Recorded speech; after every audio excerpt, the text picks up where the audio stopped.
Shalom, shalom, bien-aimés dans le Seigneur, que la grâce, la paix, la joie, l'amour, la lumière et l'humilité dans le service de la mission du Christ habitent en vos cœurs et y demeurent pour toujours. Rendons grâce au Seigneur qui renouvelle en chacun d'entre nous son souffle de vie. Bénissons-le. En ce 29e dimanche du temps ordinaire de l'année liturgique B. Disons-lui notre gratitude parce qu'il nous permet de vivre notre méditation dominicale qui porte le titre de « À l'image du Christ, sois serviteur ». Oui, chers frères et sœurs, rappelons-nous que depuis dimanche dernier et ce jusqu'à aujourd'hui, nous célébrons la semaine mondiale missionnaire.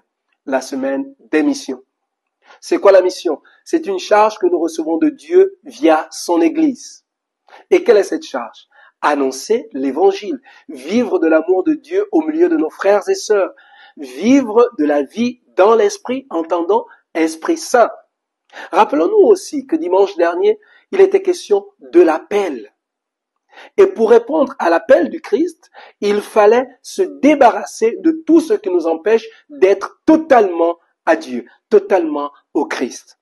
Aujourd'hui, chers frères et sœurs, dans l'évangile de Marc, en son chapitre 10, le verset 35 à 45, il est question pour la troisième fois de Jésus qui annonce sa passion et sa mort.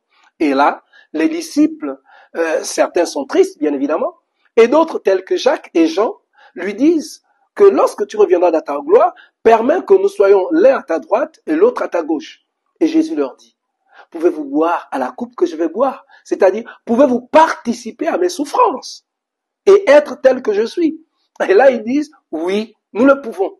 Jésus dit, pour boire à ma coupe, vous la boirez. Mais pour siéger à ma droite et à ma gauche, il m'appartient passer au Père. Et c'est ce même Père qui nous dit d'écouter Jésus parce qu'il est son Fils bien-aimé.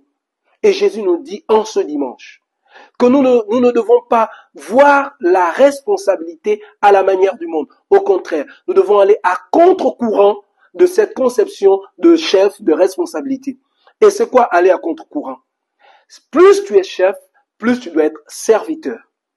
Oui, être responsable, être ministre, président, être, je sais pas trop, chef de tel ou tel autre secteur, être prêtre, être évêque, être pape, c'est être serviteur de ses frères et sœurs.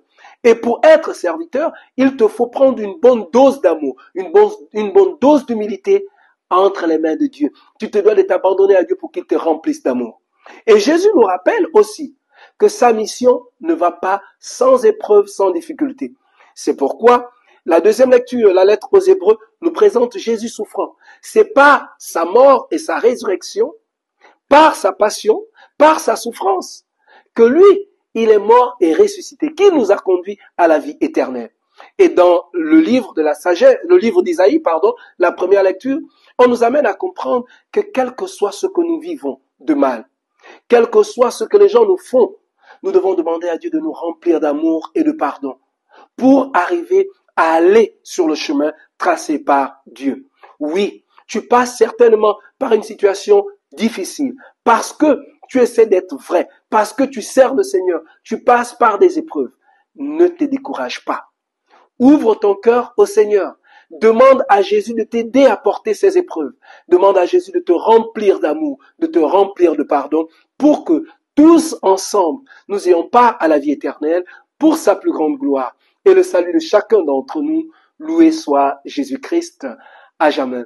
Que le Seigneur vous bénisse et vous accorde de passer un fructueux dimanche d'émission, lui qui est Père, Fils et Saint-Esprit. Amen. Soyez bénis.